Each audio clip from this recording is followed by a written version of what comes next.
Hello student, myself Professor Bansri Thakkar, Computer Engineering Department, AIT College, Ahmedabad. Today I am going to explain you the topic of computer organization architecture. The topic name is programmed IO, interrupt initiated IO and direct memory access. Now, first we will start with what is program IO. Programmed IO mode. In this mode of data transfer, the operations are results in IO instructions, which is a part of computer program. Each data transfer is initiated by an instruction in the program. Normally, the transfer is from a CPU register to peripheral device or vice versa. Once the data is initiated, the CPU starts monitoring the interface to see when the next transfer can made. The instructions of the programs keep close tabs on everything that takes place in the interface unit and the IO devices. In this technique, CPU is responsible for executing data from the memory for output and storing the data in memory for executing of programmed IO as shown in the flowchart. Now, the figure is showing the program IO and data transfer from IO devices to CPU. Here, the CPU and the IO devices are connected with an interface where the interface have its data registers and the status register with the flag bit. CPU is connected to interface via two buses, data bus and address bus. There can be two types of data transmission between CPU and interface in program IO, that are IO read and IO write. Also, IO devices and interface are connected using the signal, data accepted, and also the data valid and IO bus. Now, it can read the status register, it can check the status of the flag bit, and it can branch to the step 1, that is it can also read the status register again if not set, or to step the 3 if it is set. The step 3 is read the data register. So it can perform the two types of read operation. One is reading of the status register and second is the reading of the data register. And the next thing it can perform is it can check the status of the flag bit to transfer the connection to the step 1 or step 3 based on the status of the flag bit. Now, what is the drawback of the program IO? The main drawback of the program initiated IO was that the CPU has to monitor the units all the time when the program is executing. Thus, the CPU stays in a program loop until the IO unit indicates that it is ready for the data transfer. This is a time consuming process and the CPU time is wasted a lot in keeping an eye to the executing of the program. Now, to remove this problem, an interrupt facility and the special commands are used. So, to remove the drawback of programmed IO, we can use the second method, that is interrupt initiated IO. Now, what is interrupt initiated IO? In this method, an interrupt facility and interrupt commands are used to inform the device about the start and the end of the transfer. In the meantime, the CPU itself executes the other program, which is the interrupt initiated. When the interface determines that the device is ready for the data transfer, it generates an interrupt request and it sends it to the computer. When the CPU receives such an signal, it temporarily stops the execution of the program and it branches to the service program to process the IO transfer, and after completing it, it returns back to the task what it was originally performing. In this type of IO, computer does not check the flag. It continue to perform its task. Whenever any device wants the attention, it sends the interrupt signal to the CPU. CPU then deviates from what it was doing and stores the return address from the program counter and branch to the address of the subroutine to serve an initiated interrupt. There are three ways of choosing the branch address. The first one is vector interrupt, the second one is non-vectored interrupt, and the third one is priority interrupt. The first one, vector interrupt, is the source that interrupt the CPU provides the branch information. This information is known as interrupt vectored. Now, what is non-vectored interrupt? The branch address is assigned to the fixed address in the memory is known as non-vectored interrupt. Now, what is the priority interrupt? When the interrupt is generated from more than one device, priority interrupt system is used to determine which device is to be serviced first. Devices with high speed transfer are given higher priority and slow devices are given slower priority. Now, the figure showing the interrupt initiated IO and the block diagram of priority interrupt using daisy chain.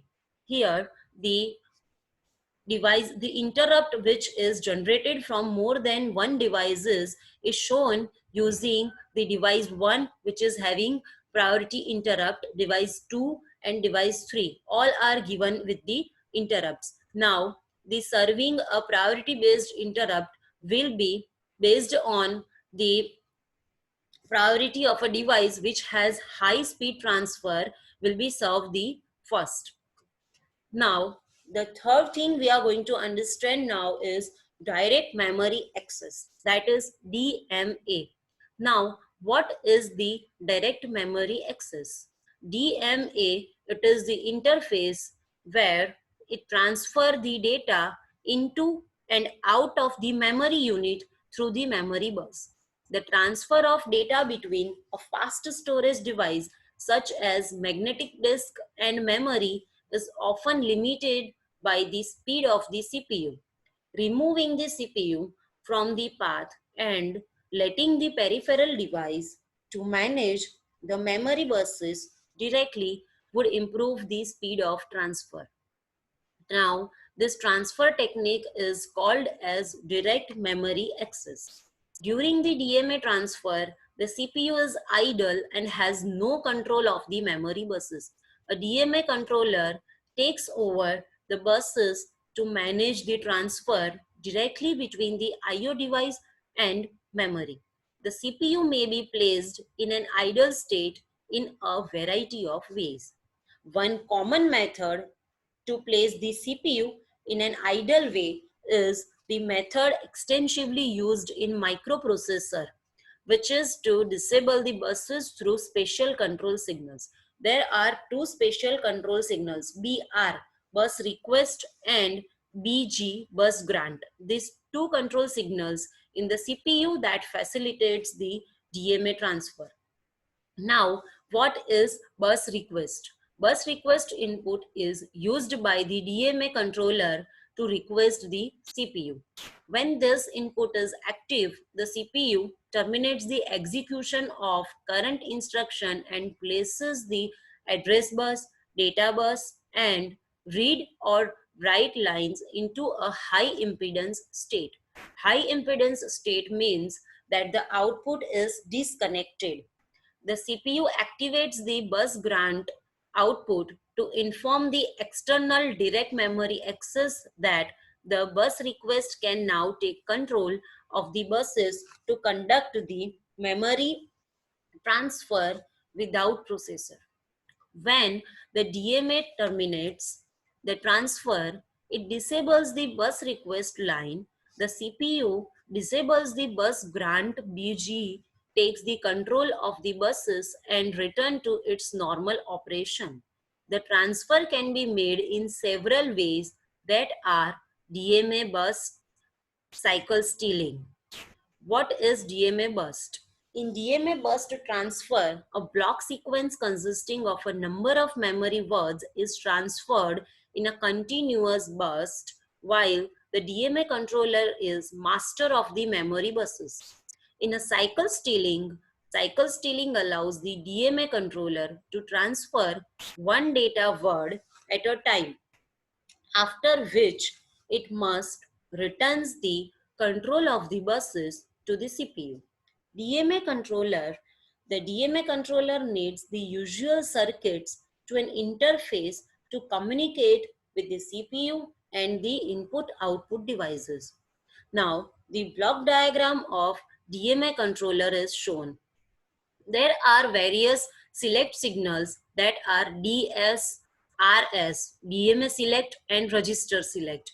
Also the operations read and write, bus request, bus grant and interrupt signals are there. Also DMA request and DMA acknowledgement signals are there. Address bus and data bus are used to transfer the data between the registers, where the address bus is used to transfer the address register or address of the register, word count register and control register's address. Also, data bus is used to transfer the two-way, that is read and write at the same time data between the data bus buffers using the various registers named as address registers, word count registers and control registers. Now, what is DMA transfer? The CPU that communicates with the DMA through the address and data buses as with any interface unit is same as the DMA transfer. The DMA has its own address which activates the DS and the RS lines, means DS is DMA select signal and RS means register select lines. The CPU which initializes the DMA through the data bus. Once the DMA receives the start control command, it can transfer the data between any peripheral lines and the main memory. When BG is equal to 0, that means bus grant signal is equal to 0 and RD and WR means read and write are input lines allowing the CPU to communicate with the internal direct memory address registers. Now, when BG means bus grant signal is 1, then the read and write means RD and WR lines are output lines from the DMA controller to the random access memory to specify the read or write operation of the data. DMA transfer is shown in this figure where BG and BR signals, that is bus grant and bus request signal, are connected with read, write, address bus and data buses. Whereas DMA controller has its own signals DS, RS, BR, BG and interrupt. It is connected with IO peripheral devices using two request lines, that is DMA request and DMA acknowledgement. Also, the IO peripheral devices are connected to the random access memory and IO peripheral devices are working as an interface between DMA controller and random access memory unit. The main CPU and the RAM are connected via read control, write control, data bus and address bus. Also, using an address bus by RAM, that is read random access memory, and DMA controller is controlled using two address select signals, that is DS and RS. Thank you, students.